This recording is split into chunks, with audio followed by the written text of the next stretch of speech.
Shalom, shalom, shalom, ladies and gentlemen. Welcome to a live episode on a brand new day, at a brand new time of Race Matters. We are now on Wednesday evenings at 8 p.m. live on Facebook and YouTube, no longer Thursdays at 7 p.m. So join us and flow with us over to Wednesdays at 8 p.m., our new day and our new time. Because life is life. Life comes with changes. And so sometimes we're going to have to change the schedule of the show just because life happens. And so life happened recently with some things that our hosts had in their lives. And Rosie and I had something and Mariana had something. So we had to change the day and the time of the show. But we would rather change the day and the time and bring you the content rather than not be on at all because it's a change. I don't think you would want that. Ladies, you wouldn't want that either, right? What? No. Dr. Walters, you're our new special host / guest. You wouldn't want that either, right? So thank you for switching the day and time with us and maintaining, our engagement, your engagement with us with the Race Matters. I am Sharon Thomas. I am the executive producer of Full Life Communications, executive producer, owner, a CEO, and host of most of the talk shows. And Mariana and Rosie have joined me on this platform for Race Matters to host this show. And Dr. Randolph Walters is our guest tonight, and this is his third appearance talking about racial trauma. And now we're talking about racial healing. Where there's trauma, there needs to be healing. So that's what we're going to get into tonight again with Dr. Walters. But before we do, please subscribe to the YouTube channel, like the Facebook page, like the video, and click the notification bell so you will be notified every time we're on, and you don't have to think about it. So we're going to get started right now, Doctor. Thank you, Emily. Thank you for joining us so much, so many times, and especially this evening, continuing the dialogue. This is such an important dialogue, talking about racial trauma and healing racial trauma. So can you do a brief recap, Dr. Walters, on racial trauma, and then the 4 tenets that you got to last week, and we'll get into the other 3 after that. Well, thank you, Sharon, and welcome to all of you who are joining us tonight. We're so glad that you can join us. We've been having a ball really talking over the last 2 sessions. In the first session, I defined trauma first as a psychic wound. The word trauma itself comes from a Greek word that means wound. It's a psychological wound, a wound that persists. And so when we think about trauma, it is anything that is overwhelming. You have any experience that is difficult and overwhelming, and it creates emotional and psychological scars. So racial trauma is essentially the stress, the psychological stress and strain, emotional and also physical, that results from racialized experiences. So we have experience, we have events that take place that people of color experience, and those events create emotional, psychological, and physical scars. And that's what we're talking about when we talk about racial trauma out of those racialized experiences. And so last time I looked in beginning to discuss how to heal racial trauma. I began by saying that we are, as human beings, we essentially spirit. We live in a body and we have a soul. We're spirit, we live in a body and we have a soul. And if that essentially is our makeup, then it means if we talk about healing, we have to address all 3 components. We can't talk about healing and just address soul. Soul, by the way, is the element that we study in psychology, the word psyche, actually, from which we get psychology, is that inner part of us essentially makes up our personality. Is the seat of our will, our emotions, our thought life. That is soul, but we're essentially spirit, which comes from God, and then we are body. And racial trauma affects all 3 of these components. So last time we focused more specifically on the soul and the spirit. And tonight I'm going to continue that discussion and also get into how we might look at the body and heal the body.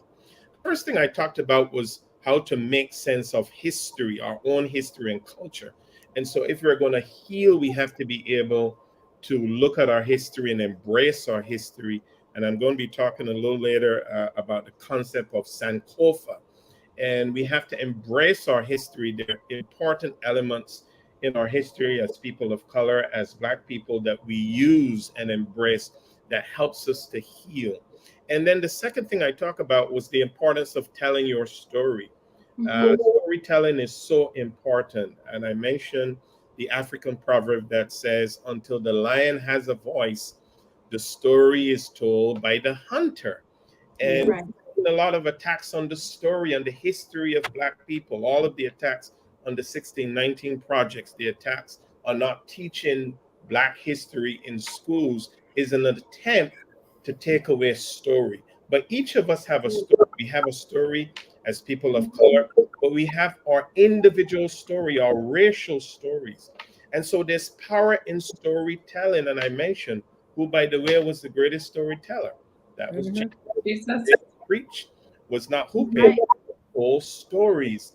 And so we have to find opportunities and forums where we can tell stories. And that's part of what we're doing tonight.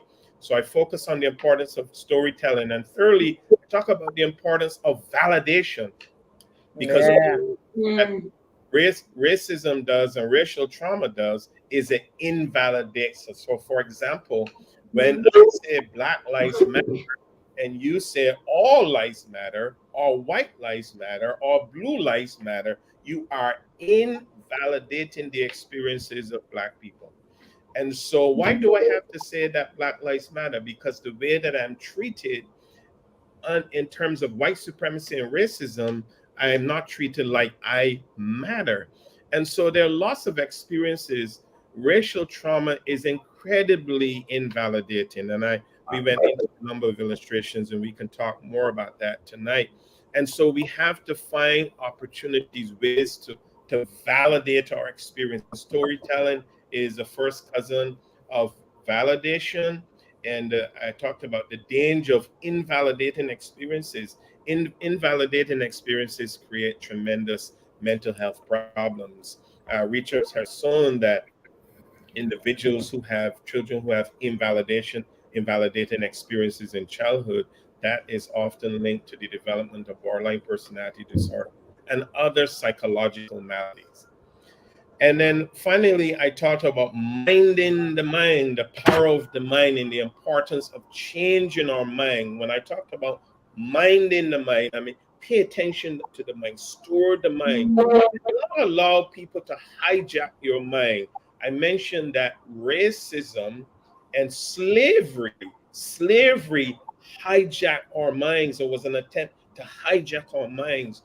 So I think about the great Bob Marley that says, emancipate yourself from mental slavery. None but yourself can free your mind.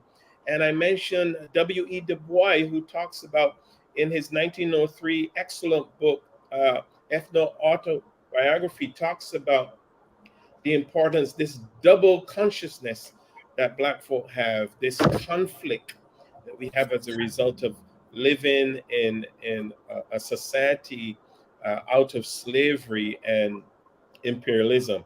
And so we have to be able to work on changing our minds and not allowing the messages from white supremacy, the messages out of a racialized society to affect us. And so that is very, very important, to be able to steward our minds, to be able to focus on our minds, to be able to change the way we think, to be able to challenge our dysfunctional thinking, the messages we tell ourselves about who we are, about our own sense of identity. Because one of the areas that gets hijacked as a result of racial trauma is the area of identity. We have internalized sense of not being very important or inadequacy. I talk about what happens with individuals who work in predominantly white institutions, some of the things that can happen to them. And so we have to take back our minds. That's one of the places where we're going to heal. We have to be able to take back our minds. So storytelling, narrative therapy, we call it, from the perspective of psychotherapy, is really important. And being able to validate our experiences and being able to change our mind, to mind our mind, to pay attention to the things that we say to ourselves so we can start changing the mind. And that's an important part of soul. It's an important part of spirit as well. And so I want to continue. Dr. Walters, I have a question before you continue. Sure. With storytelling, that's since slavery, that's been a big part of the African American community. How did that stop or get diminished? What occurred from us, generationally telling our stories, passing down our history to our children? How did that get out of the mix? I think in some areas there are elements of that, but when we look at the oral tradition, which was very important in Africa, right? Storytelling, right? And that's, we have to go back to that. But when we think about technology, so we're in the age of the internet and the computer, right? There's so many distractions that people have. Even television, now they're great storytelling, and we're beginning to get telling our stories in movies. That's happening. We can talk about in the last several years that we've had some great Black movies that are connected to storytelling, and it's our writers who are beginning to tell the stories of Black and brown people. But television is a distraction in the sense that we can focus a lot on television and not create opportunities to tell stories. Let me another thing that has happened in our communities. Now, so traditionally, we ate dinner together. Growing up, about Sunday was a big family meal, and that is so Caribbean. It was very much so in this country, in African American culture. And our devices have taken over our life. So here's what happens. Dinner. Someone takes a meal and they go to the living room and turn on a channel. Another I'm person guilty. I'm guilty. Who's not? Who's not? And sit, and kid A goes upstairs to their room and kid B goes up to their room, and nobody is having dinner together. And by the way, research does show, I think I mentioned this in part one, that children who have a meal, 1 to 2 times a week with parents, we see a significant reduction in things like teenage pregnancy, drug use, and so on, a number of psychosocial variables, right? And so nobody's talking. Traditionally at the dinner table, we talk, we shared, we talk about, we tell stories, we talk about our day. And I recall my grandmother, my maternal grandmother, telling me so many stories about her. We're missing that. Right. People go to restaurants, right? One has a phone, and I've seen in restaurants families at a table and each person is on their cell phone. Nobody's there's no storytelling. And so I think that technology is part of it, and we have to create forums and opportunities where we can tell stories and talk even about our experiences, right? That part of it comes from us telling our stories. When we do that.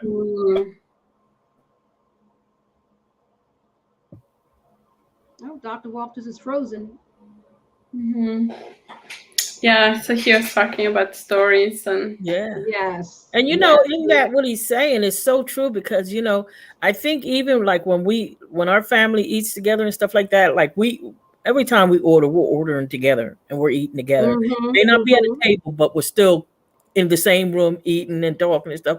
But that gives more of a social connection between like my great niece, my niece, us, and we have that ability to talk to each other and share stuff that, like, when you're disconnected, a lot of young people are afraid to talk honestly with their parents. That's what I should say. To share honesty and tell the truth and stuff, and they're afraid to because they don't have that communication. Right. And And the electronics takes the humanity out of the communication, because when you Absolutely. text to somebody, or when you're IMing them and stuff, the ability to share your emotions is different. And a lot of times you'll share something, but it's taken out of context because the emotion isn't there. Whereas if you were in the person's presence, they would understand you better. Absolutely, yeah. And in some ways, I think technology has like changed so rapidly in the last like 20 to 30 years with Mhm. the addition of devices. He was talking about how TV took away from family time, that much more these devices. And I think a lot of parents don't know how to connect with their young ones around Mhm. all the options that they have. Yes. Yeah. And don't you think the young people are even feel uncomfortable sharing because they're so used to being on the devices that if you tell them put it down, let's talk, let's just talk, they don't know what to talk about because they're not used to having that conversation. Right. Right. A lot of anxiety, social Yeah, anxiety now because of being on exactly, devices so much. But exactly. parents have to instill that in their children. If the parents say, "This is what we're going to do. This is how we're going to conduct ourselves, having dinner together," it's their responsibility to make it happen. Because left Absolutely. to our own devices, we're going to do what we're going Mhm. to do. But parents are in control of the home, and so if you want it to happen, it can happen. But you Mhm. know, we're kind of lax in that area, and so then we fall into these traps that Dr. Walters is talking about. Thank you for rejoining us, Dr. Walters. Welcome This is back. technology. We are live, so there's nothing that we can do about some things that happen. But thank you, ladies and gentlemen, for just flowing with us when things happen. Technology, y'all, That's technology. right. That's right. Yeah. Looks like we have some questions in the and some comments. Some from Dr. Walters' former students. That Yes. want to say hello. One of the questions says, how does a therapist safely explore bias with a non-BIPOC client who doesn't realize they have a tendency to present as being racist? That's a good question. Wow. Yes, Well, that's for you, Dr. Walters. let me make sure I understand the question. It's a non-BIPOC client, and the therapist, I imagine from the question, is a person of color. All right. Well, so basically the question, if I understand it correctly, is saying, how do you deal as a therapist of color, how do you deal with a client who's racist? Well, I would say that you, when you're working with people's defenses, because anyone who's racist, right? People who are racist present or can present in therapy very defensively. So you have to understand first that they may not be aware of their own racism.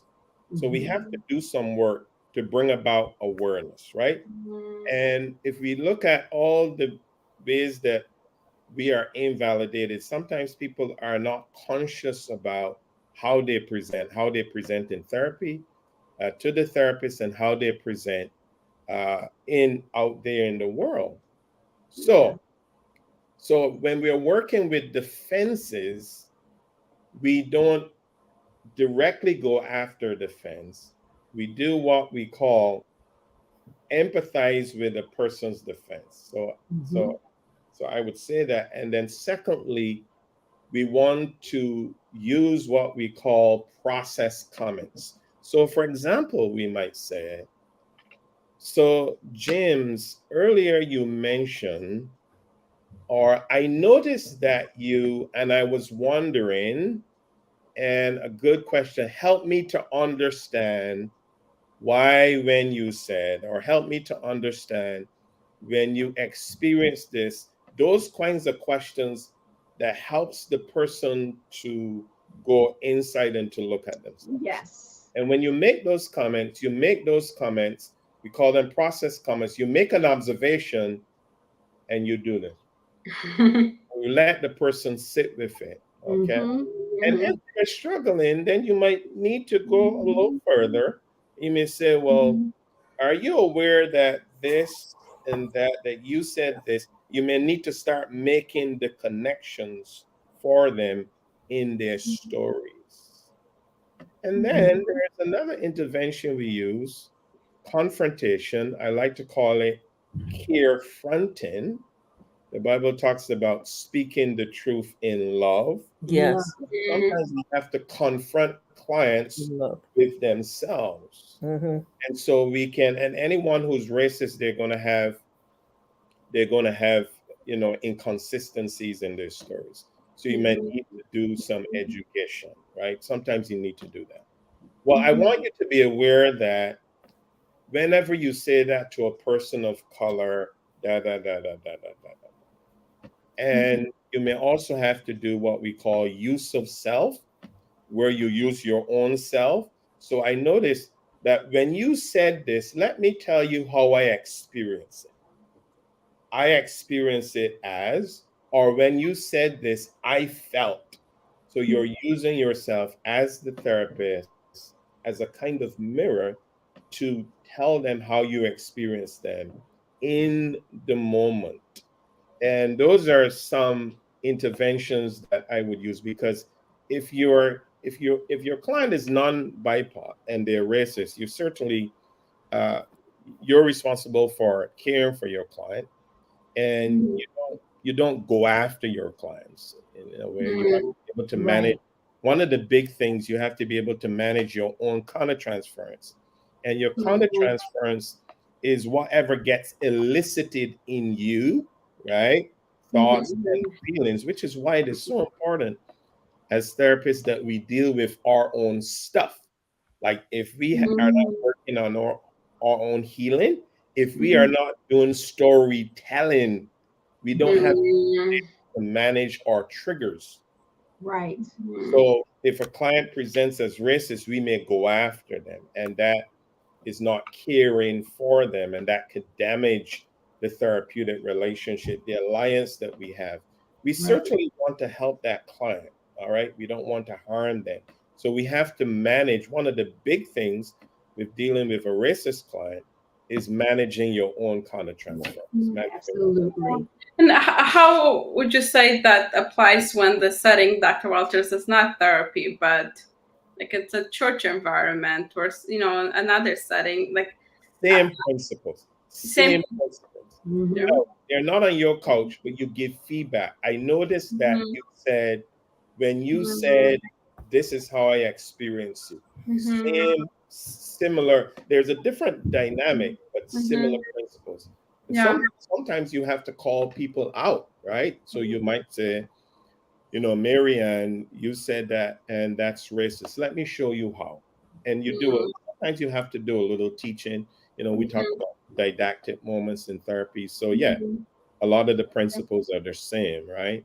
So most people tend to respond better to when you ask them a question and they have to reflect, right? Rather than making a statement directly, because then they become, I guess, more self-protective. Right. Because when people feel attacked, what do? They become defensive. Limbic system, right? When we feel not safe, attack, we attack back, we go under defensive. So it's the difference between, if you're using I statements, right? It's saying, you are such a racist, right? Now, by the way, all right, if we think about white people, no one in a white body wants to be called racist. That's something that's, even the most racist individuals are very offended being referred to as. There's something about that. They know it's wrong, right? That shows deep for people, and so you're gonna make head rolls if you say, not if you say you're just racist, but rather when you said that, this is how I felt, or this is how I experienced that, or this is how a person of color might experience that. You may need to do that. And depending, of course, on what setting you are. If you're in the supermarket or, on the street, you may use something more colorful, or you may choose to say you're racist. But if you're in community, if you're trying to have conversation, connection, and group, you certainly want to use what we call use of self rather than just go direct. But sometimes you have to be direct, but you educate, because you are not aware. Right. And see, I've done it like in the past. Like if somebody said something to me that was offensive, I would say, "Okay, so or is what you're saying this?" Because I want them to explain it to me again in a way. Because when I say that, is what you're saying this, then I think they think about it again before they make it come out their mouth. Because then they realize, okay, what I'm hearing. I'm repeating to you what you said to me. This is what I'm getting out of it. Is this what you want me to get out of it? Is this exactly what you're saying to me? Because I don't want to go off on you, and I totally Give you another chance. And that's excellent, Rosie. So it's what we might call using reflective statement, you know. And one of the values of, and this happens in therapy that's so powerful, when your therapist says back to you what they're hearing, right? And Yes. so what I'm hearing you say is that right? When people can hear themselves back, right? It's sort of like when you record yourself and you listen, right? And you yes. get to hear yourself, right? And so when you say it back to them, that's helpful because now it gives them a perch to hear themselves. And hopefully that provides a framework for them to be able to process. Or even say, well, what I meant is, Right. no, that's not what I meant. Right. Okay. So let's say, tell me what you meant, because what I'm receiving is not going to end well if we keep going down this path. Right. So tell me exactly what, and I like doing that because I don't like being, accusing people of things that I may be misinterpreting. I don't want to go off on you, but a lot of people, you like you said, they have to rehear and rethink what just came out their mouth because they just let it flow out and they never stop to think of the words or who they're saying it to, even more so who they're saying it to. We have a couple of questions here. So, Dr. Walters, this is a two-part question from Nicholas. How does one or the community continuously ground themselves when racial trauma becomes complex because of the frequency? It's almost impossible to not get caught up in some level of resentment. And here's the end of that. Hold on. Resentment. It's almost impossible not to get caught up in some level of resentment when faced with the challenge of white privilege. Well, that's a tough dilemma for people of color. And yesterday, I saw footage of the most recent shooting of a black man. I think they said what about 60 gunshots. And I can tell you honestly, as a black man, as a person in a black body, I felt what I usually feel with these things. I felt angry and sad, and the sense I had was, well, when is this going to stop? Like, we've had George Floyd, and since then we've had some of these outrageous things still happen. We've had two of these trials where, thankfully, the perpetrators were convicted. All right, in the George Floyd and also Aubrey in Texas. Right, but it seems like every few months or several weeks there's something. So we get tired. We get tired, and of course, human beings, you can build resentment. And that's why this conversation is so important, right? And so here's the thing: racial trauma, because racism is not going anywhere and will probably be in our lifetime until be here until Christ comes. Healing has to be ongoing. So the stuff I'm talking about and the principles that I'm talking about, we need to keep repeating and working at. That's why we have to work at it. I talked last week about at the individual level, at the family level, in communities, right, in our churches, in our faith communities, right? And then do what we can systemically. So we have to come at it at four-pronged, right? Yes. But it's something we're going to have to do. And when I talk a little later about how how we have to take care of our bodies. Mm-hmm. Deal with this. So like when we see a story like that, like last night, I had to breathe. We have to breathe. We have to care for ourselves. So there's this sense of ongoing taking care of ourselves. That's how we do it. And lastly, but not leastly, we got to go upstairs. Yes. Absolutely. We got to specialize in neology. Yes. Yes. Because at the end of the day, when our flesh begins to fail and we start to build resentment, we got to go to our Creator. And that's why prayer, and that's why worship, sometimes we have to turn on some worship music. And we have to, sometimes we have to talk. Yes. We have to create forums that we can talk. Now, having this conversation, this series is very healing. It's been healing for me too, just to talk. So we need to apply the principles that we know work. Right. So the reality is that's not easy, but if we take care of this, right, and this, all right, and we take care of our bodies, then that's how we not carry the pain in our bodies.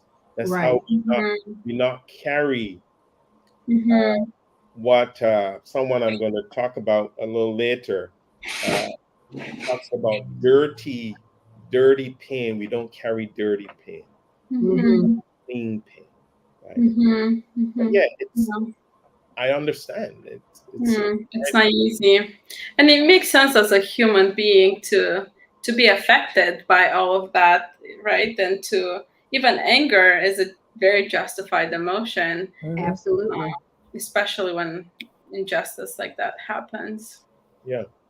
And it's when you say dirty pain, it's like, now I'm just trying to understand that, but it's like a polluted pain, right? It's like the pain is coming from dark places in other people, or the way other people react or respond, or what they do. Is that what that dirty pain is? The pain. I mean, I need to understand that. All right. I'm drawn from Resmead Menenkin. It's an excellent book. I recommend Okay. all you get it. Okay. All right. Grandmother's Hand. Okay. And You mentioned that book last time, I think. He talks about dirty pain, and it's really is when the way I understand what he's talking about is when our pain becomes toxic. Yeah. Allow our pain to be toxic. Okay. Patricia Noor, she's South African. She's actually the mom of the host of the Today Show. Trevor Noah. Is Trevor Noah? I love him. Oh yeah, he's the best. She says that pain, life is full with pain, but use it to sharpen yourself. Gotcha. But don't hold on to it, right? And so Rosie, the dirty pain is when we start to hold on to it. So the question, the previous question that came from Mr. Ralph that asked that question, how do you deal with resentment? Like when we get to resentment, and when we get to acting out, and when we get to retaliating and killing, all right, that's dirty pain. Right? Yeah. And clean pain is when we take care of ourselves. We use the pain. We sharpen. Life is full of pain. Yes. Living in America as a person is full of pain. But we sharpen ourselves from the pain. We don't hold on to it. We gotta let it go. Let it go. Right. That's why we gotta go and worship. All right. We gotta pray. We gotta take care of our bodies. All right. It's so true. Walks. We gotta talk, tell stories. That's we gotta connect with our history. All right. We gotta validate each other. We got to take care of our minds so we don't hold on to it. Yeah. It's so true. Out of our bodies. All right. That's Yeah. one of the reasons, Dr. Walters, that so I had many shows on the platform, but because of starting the PhD program, I put them on hold. But because of all of the vicarious racial trauma from all the police brutality, and it affected my mental health because I was doing the news, and so I was immersed in all of it. In order to do the news, you have to be, and so I stopped doing that and stopped being on social media as much. Now I use social media for work, for this, not for pleasure, because I'm not really into it like that. But that's where people live now. That's where the information is. But it inundates us, right? And we have to take control of how much we take in. And like you're saying, taking in, and also too, how we're giving it out. And so Race Matters resumed last year, 2021, because I needed an outlet for this conversation, right? But a safe place. We all need a safe place to have the hard conversation. Yes. And so it was like I doing the shows before, it was helping me. It was my outlet, but I stopped doing them because of school, right? And so I said I have to at least put Race Matters back on, because I need to get this out of me, this conversation out of me about race and how it's affecting me and affecting others who look like me and the community at large. But there's a way to do it in love, as you said. And Sharon, your decision to do this is healing for you. I want to show you how. Remember this, Rosie, this is a very important principle. Whatever we keep in hurts us. Whatever we let out heals us. Right. That again. Whatever we keep in hurts us. Whatever we let out heals us. Absolutely. Right? I'm a witness of a believer as well as a therapist. Whatever we run from or avoid pursues us. Whatever we confront transforms us. Yes. And so when we are running, when we run from it, when we try to avoid stuff and we run from it, it's going to keep coming. The way to have power over it is to confront it. You know what? You not conquer what you do not confront. Once you confront it, you can transform it. Absolutely. That's the power of this. So you don't keep it in. We have to get it out. We have to release it. That's right. All right. Dr. Waters. We have some more questions. We have a lot of questions, and we thank you so much, guys, for asking the questions. So I'm telling you right now, I'm not going to get to this material tonight. So you're going to have to come back on next week if you're available. All right. There's another question. How should someone of color accept a racist if they decide to turn a new leaf to be an ally? And then he says, as a follow-up, is that even a possibility? That's a great question. Now, there are allies, right? And if we did not know there exists, and the word ally is really used to refer in this instance when we talk about the United States to individuals and white bodies who understand the struggle and who are working at becoming anti-racist, all right? And there are allies. There are a number of allies. If we did not know they exist, and all of you have individuals in your lives who are allies, who are friends and live in white bodies, right? Look at in 2020 when we had the marches all across this country, a large, and watch this, that shows it was really sociologically fascinating to watch all the marches across the country. And from my perspective, it shows you how much we are making progress and how much some things are changing. So if we look at 1968, right, or the 60s, we look at the civil rights movement and all of the marches. Of course, there were individuals and white bodies who were part of the struggle and died as part of the struggle. We have to acknowledge that, right? And because we also have to be careful to not describe every person in the white body as racist. Right. And that's a whole nother conversation. I don't want to go off on a tangent.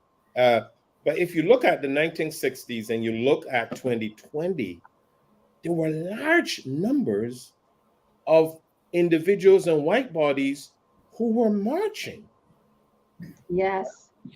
And many of them were young people. Yeah. Which augurs well for the future. So there are allies. We don't need to debate that. So let me just go to the heart of the question then, or finish it up. What we do if there's someone who is now an ally, we open our hearts to them. Because at the end of the day, race is a social construct. Mm-hmm. And we're all human beings. And there are individuals in white bodies who get it, who are working, who are just, whose hearts are open. All right. So we have to be careful. You be open, you keep educating them and you embrace them. Let me quote Rodney King, why can't we all get along? Mm-hmm. Let me quote the late Dr. Martin Luther King, right? I have a dream that one day sons of former slaves and former slaves owners will be able to sit at the table of brotherhood. Mm-hmm. That was Dr. King's vision. It's that we all are at the table, right? Yeah. And then if you look at it from a Christian perspective, absolutely. Yeah. We talk about this in part one. Yeah. Right? Yeah. They are all white brothers and sisters. Right. We love them and open our hearts. Right?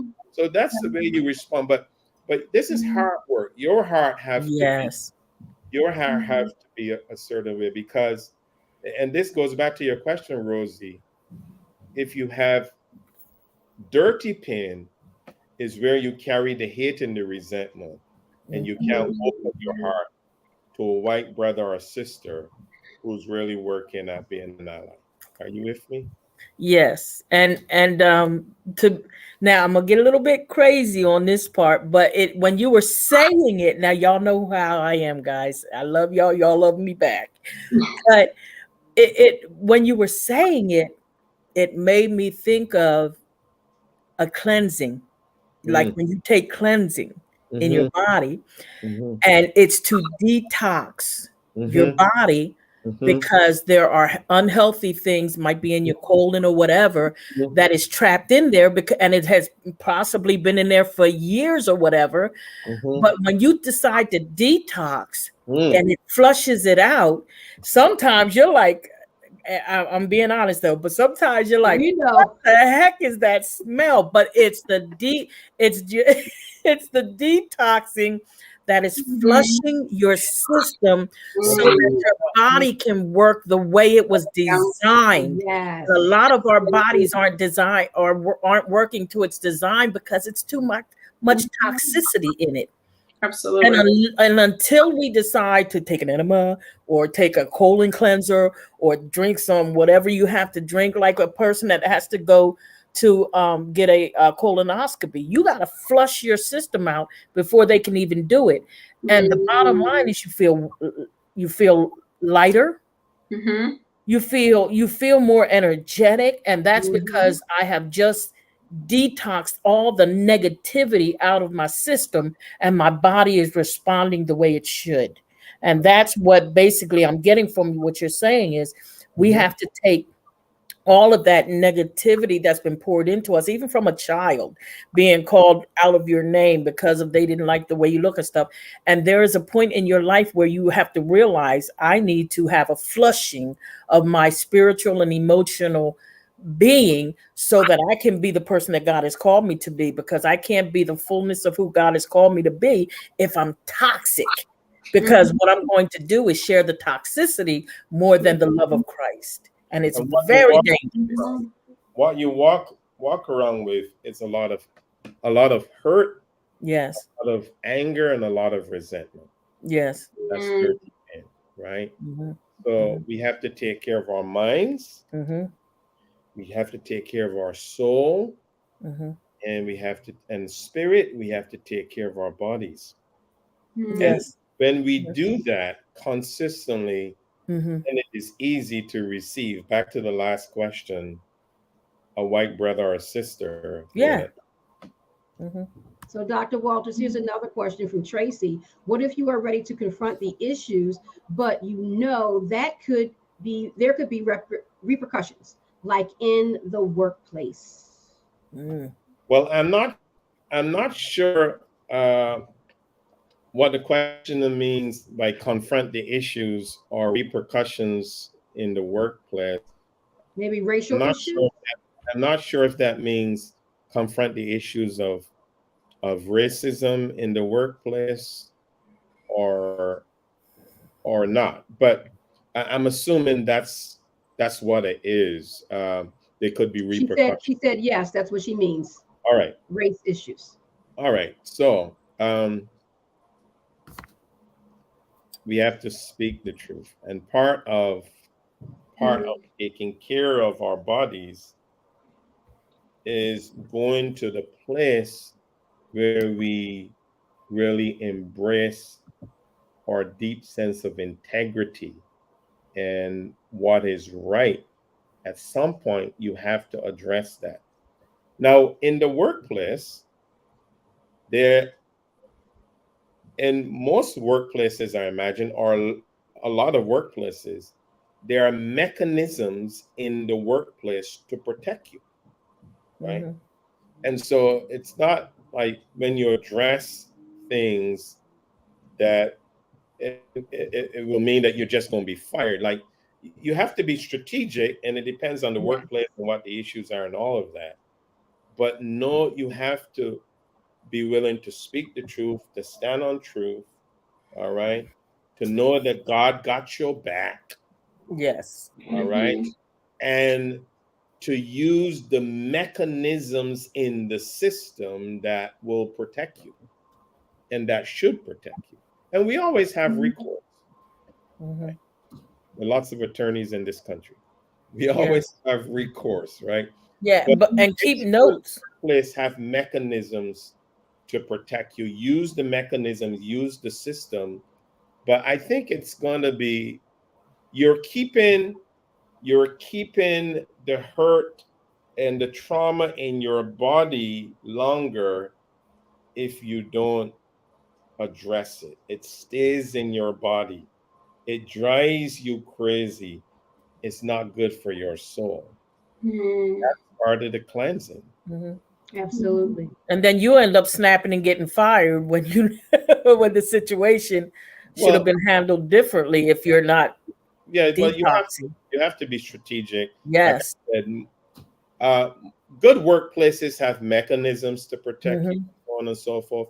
But I would also say, last point here on that is consult.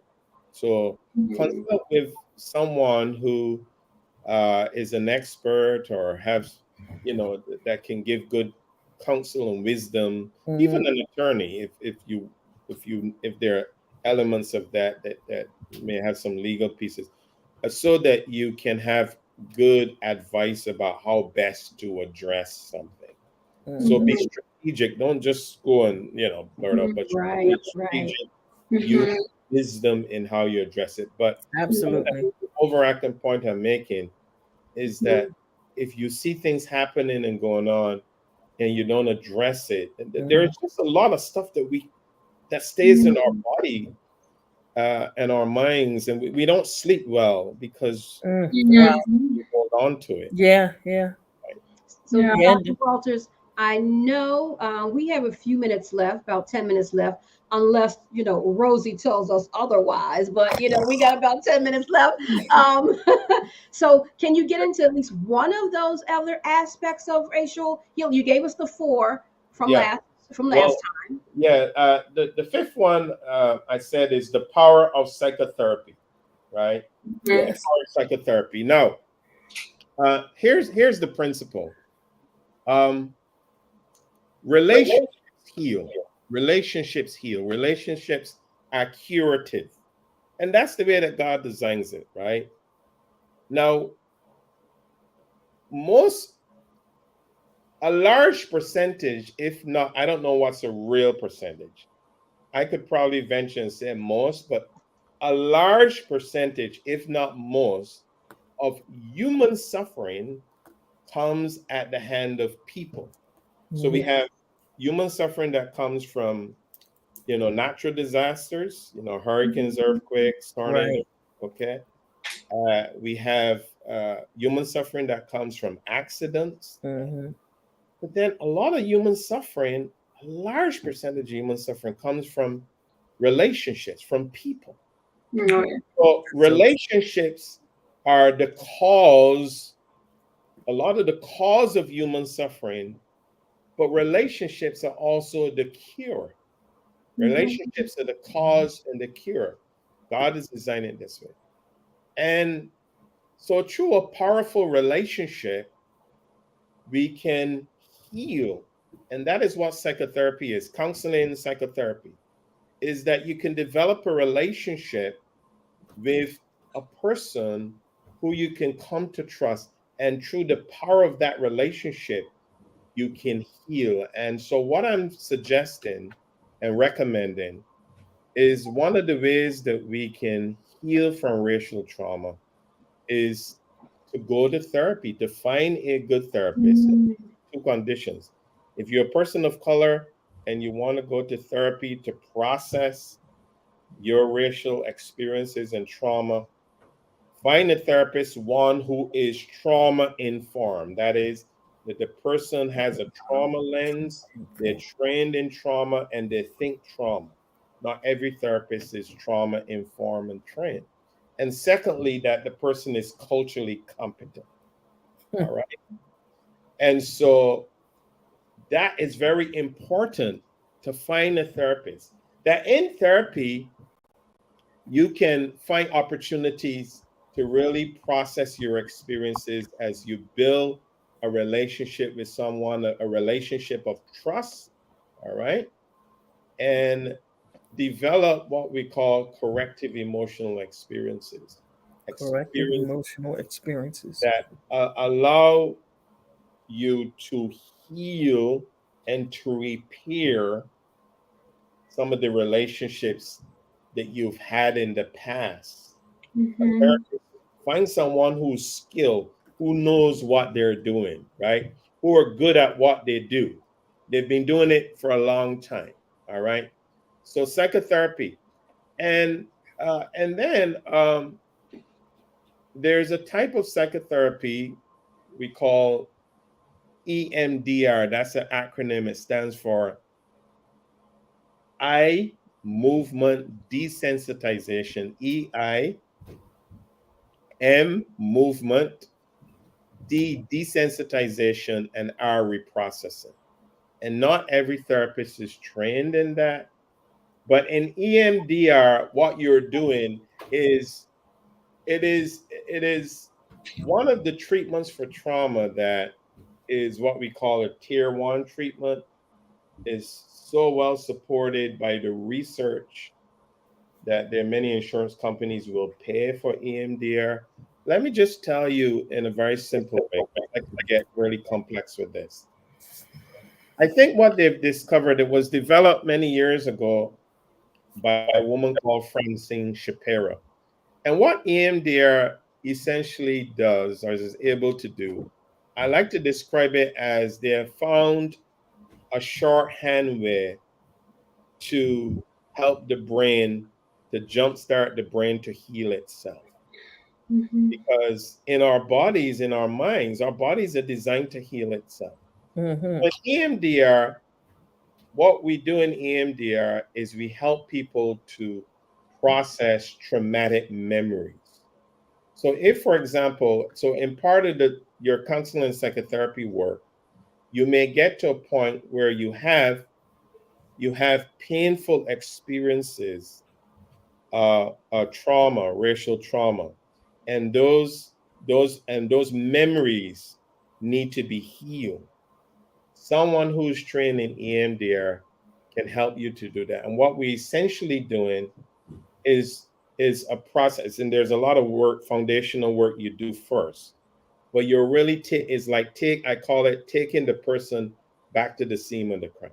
Getting the person to call to their memory as you work with them through a method we call bilateral stimulation. Yeah. Whether we use it visually like this or tactile, there's an instrument that I use.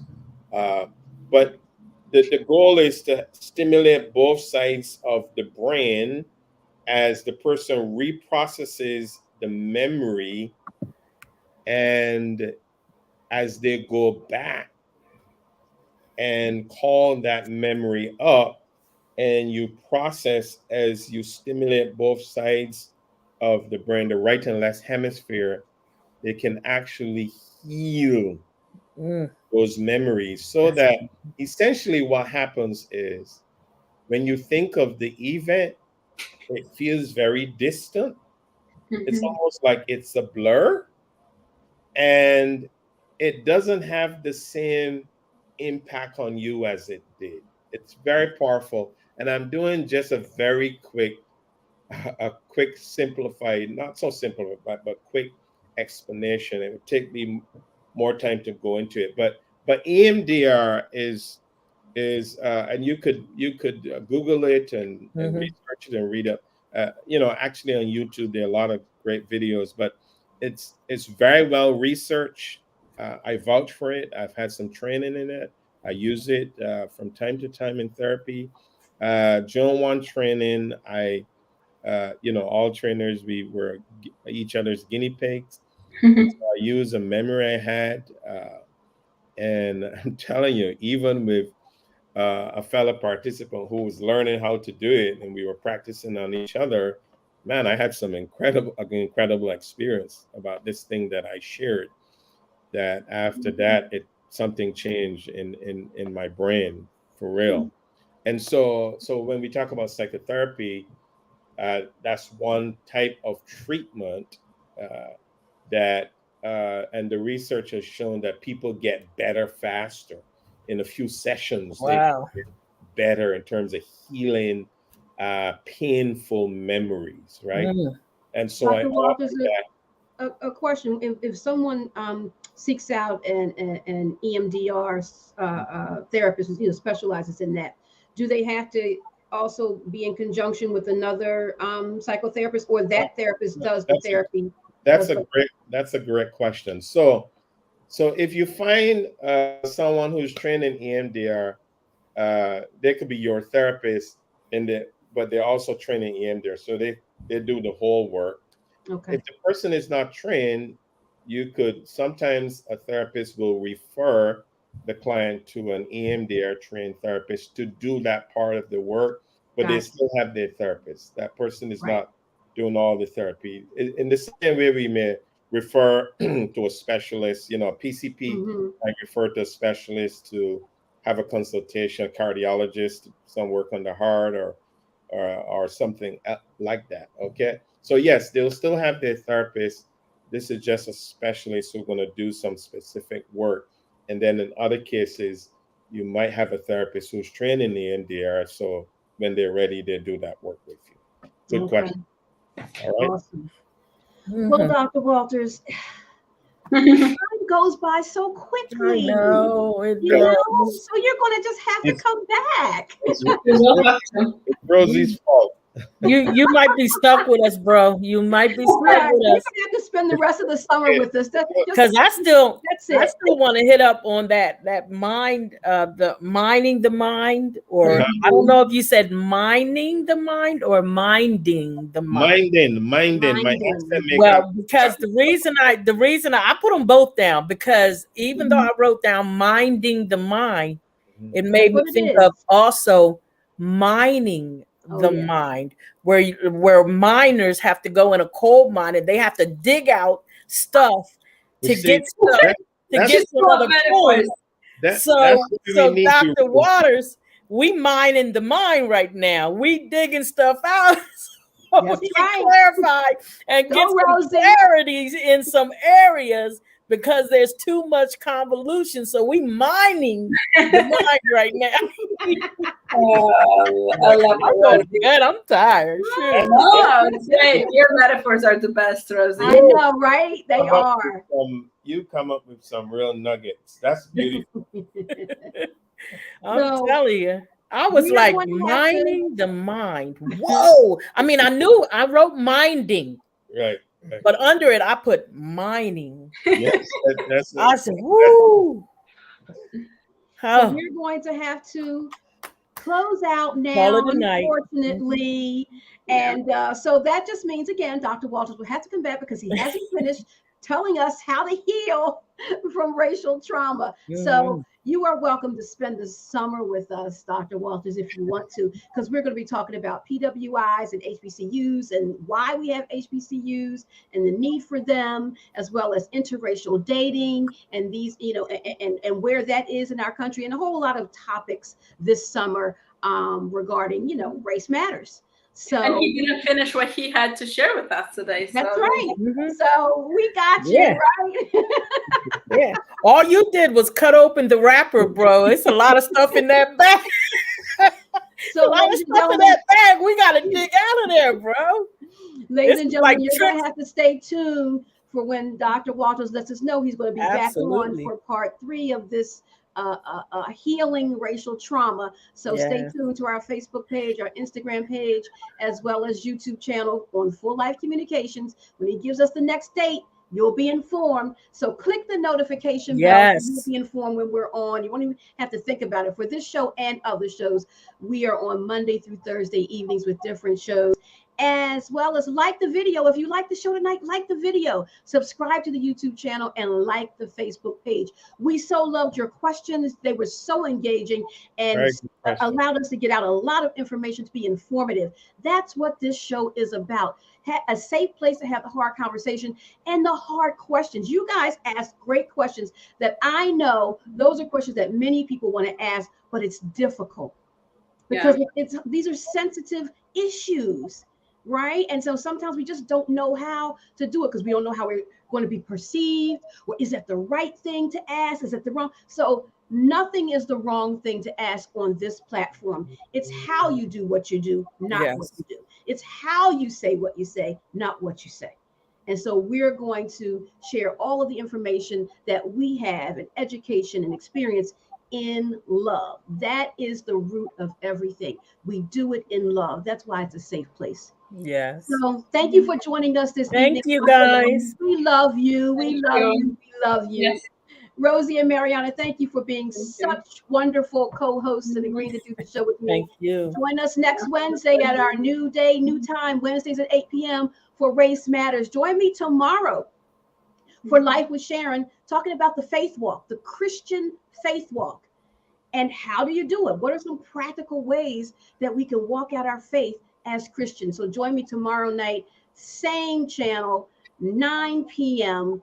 Life with Sharon. I'm Sharon on Faith Walk. Tomorrow night, 9 p.m. Full Life Communications, Facebook and YouTube Live. Thank you so much. Have a great evening. Have a great week. God bless you. Shalom. Shalom, everyone. And Dr. Walters, my cohort,